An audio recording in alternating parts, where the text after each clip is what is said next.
भावांनो, आज आहे ना खूप अंतकरणातून बोलतोय. मला फक्त तुमचे 30 सेकंद पाहिजे.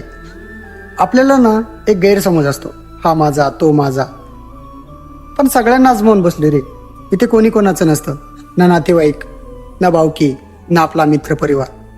आयुष्यात मोठ्यात मोठं संकट जरी आलं ना तरी आपल्या पाठीशी फक्त 2च व्यक्तीचा हात असतं आणि ते आपले आईवडील असतात.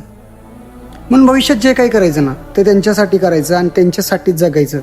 बाकी सगळी मोह माया आहे. आणि राहिला विषय प्रेमाचा, ज्या प्रेमासाठी तुम्ही रात्रंदिवस रडताय त्याचा काही फायदा नाही. कारण तुम्हाला मोठं होईपर्यंत कोणीतरी पैशावाला तिला घेऊन जातो. म्हणून भविष्यात फक्त आणि फक्त पैसा कमव भावना.